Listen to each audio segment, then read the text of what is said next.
All right, my next guest knows exactly what I'm talking about. Please welcome in Dan Geltrude, America's accountant. All right, Dan, I mean, it seemed like to me for a while they were ignoring, the equity markets were ignoring all this interest rate hike talk. What were your thoughts? Well, I have to tell you that the Fed is getting much more aggressive than I thought they would, Scott. I thought they would have realized they were already late to the party and that they really needed to say, look, you broke it, you own it. Well, that goes back to the policies coming out of this administration. The Fed has been dealt a hand based upon policy coming out of the White House to say we have out of control inflation. The White House is basically saying to the Fed, all right, now you fix it. What tools do they have? Okay, they raise interest rates. They raise interest rates aggressively. What's the outcome? Recession. So you tell me how this is possibly fixing things. If you want to fix things, we have to focus in on the supply side of the equation. And as you know, what's going on in China right now with COVID, with more lockdowns across China, we are going to see an even thinner supply coming into the United States. That spells trouble. It does. And talk me down out of my worry tree here for a second, Dan. I mean, I don't have my tinfoil hat polished up and ready to put on yet, but it just seems like when things don't make any sense at all, what's going on with them locking down with a zero COVID policy? It doesn't make sense to me. And maybe could that be really hurting us?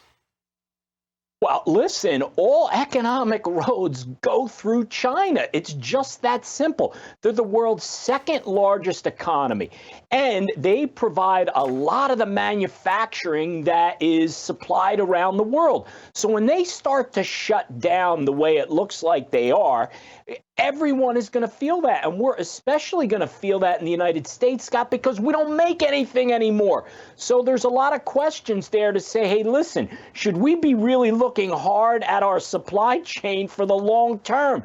Can we bring manufacturing back to the United States? Well, it's certainly something to look at, but China is not learning the lesson. You simply cannot lock yourself down and make the virus go away. That is not the path. We saw it in the United States related to red states and blue states and how they were approaching it. So China's approach is not the way.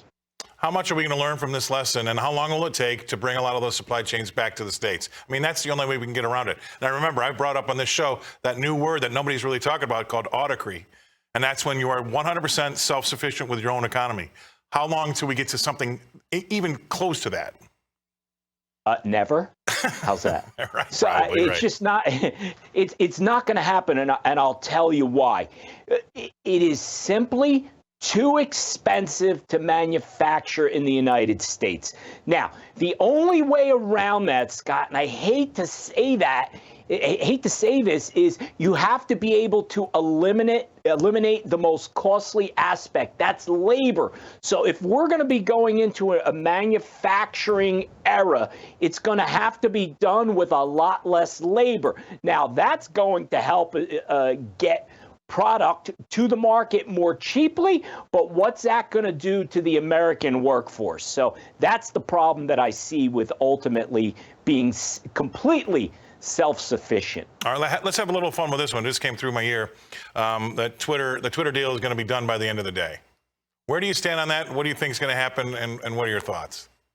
I have said and thought from the beginning that if Elon Musk wanted Twitter, he was getting it. And the reason I say that is because, well, he's got, 250 billion to play with. So, I knew he was going to make it happen. Now, what exactly is he going to do? That's the question. And nobody really knows the answer. But I'll tell you this.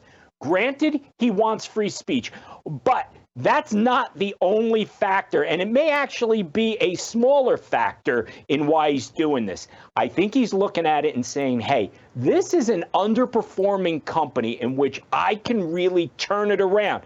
And it's not so easy to go start your own social media platform. Look at Parler. They didn't really make it. Look at what Donald Trump was trying to do with Truth.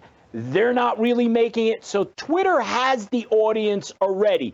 Why not build on that? And I think Elon Musk is going to turn this company around. You know what? I think you're 100% right. I don't have the exact numbers, but it's like hundreds of millions in advertising for the other models. And I think we're talking like, a very, very small amount when it comes to Twitter. They're way, way behind when it comes to be able to make money, sell ad space, and do the things that all the other social media networks are doing. So that's a massive opportunity if you can even bring them up to half of what everybody else is doing. I think you're exactly right. I think Elon Musk likes one thing, and that's to make money. And I think that's why he's doing it too. So that free speech thing might be an idea, but it's more about the money than it is free speech. I really appreciate you being on the show. Thank you very much. That's Dan Geltrude coming to us from New Jersey.